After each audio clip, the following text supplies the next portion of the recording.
Latest video ni Doc Willie Ong, naglabas siya ng sama ng loob at hindi ko talaga mapigilang maiyak dito kasi habang pinapanood ko yung video niya, kumbaga lahat ng mga sinasabi niya is tagos, tagos sa puso.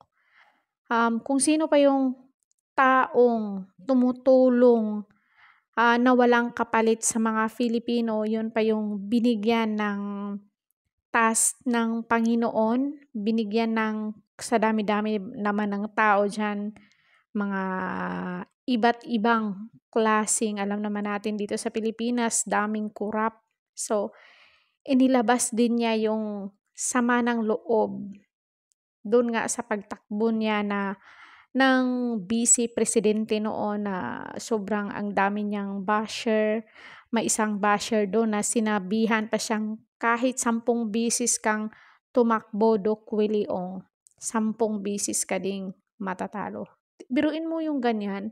Alam niyo ba guys, itong si Doc Willie Ong, 3 charity niya dito sa Pilipinas, walang halong pamumulitika, tumutulong siya ng kusa sa mga Filipino na naghihirap samantalang yung iba diyan na mga politiko na kurap, 'di ba? Parang hindi fair, parang naano ko kasi kay Doc Willie Ong, pinalabas niya yung videong 'yan, although sinabihan siya ng mga kamag-anak niya na 'wag na ipalabas yung videong 'to, pero kailangan malaman ng buong Pilipinas na ang Pilipinas ang pinakakurap when it comes to health.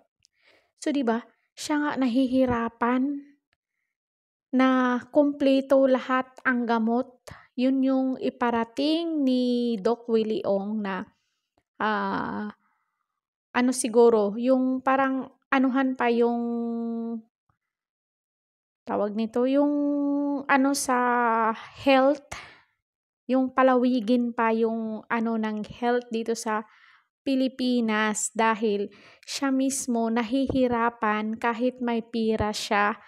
How much more yung may mga sakit na cancer, wala na nga silang gamot, wala pang PhilHealth, 'di ba? Wala pang PhilHealth na aakay sa kanila, yung aakap sa kanila na gagamot sa kanila, pangangailangan, ibigay ng gobyerno yung pangangailangan ng mahihirap na hindi afford yung gamot ng, sakit na cancer.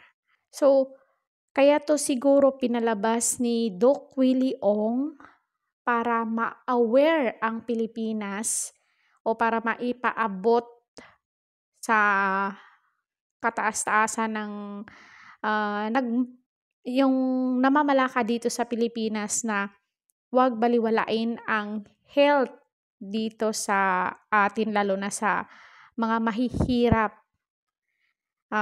May inano nga siya dun na basher, isa sa nagbigay sa kanya ng stress nung tumakbo siya ng pagka-vice presidente dahil, may nag-bash umano sa kanya na kahit 10 beses kang tumakbo bilang vice presidente, 10 beses ka ding matatalo. Oh, grabe 'no, napaka-harsh.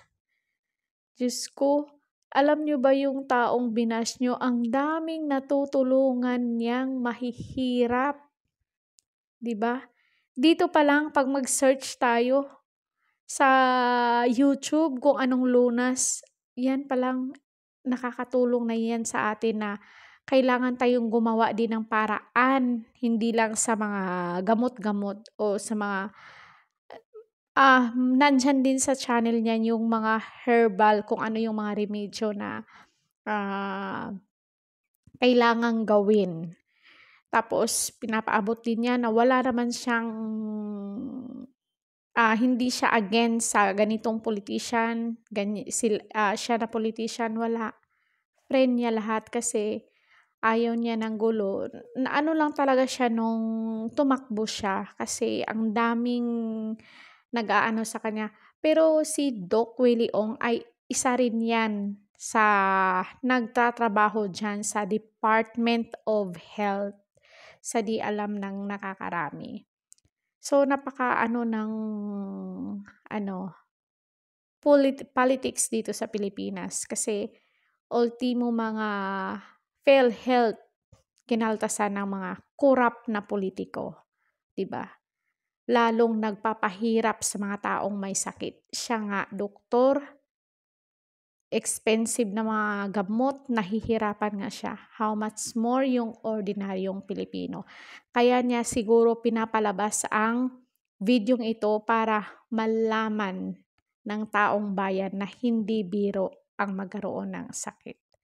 So hanggang dito na lang mga Marites, sana may natutunan kayo at ma-aware kayo sa video ni Doc Willie Ong. Kung panoorin nyo ang videong to, nandun sa kanyang YouTube channel, Dr. Willie Ong, para malaman nyo ang katotohanan. So hanggang dito na lang, Caridad Official TV. Don't forget to like, share, and subscribe para updated kayo lagi hanggang sa muliin. Thank you so much.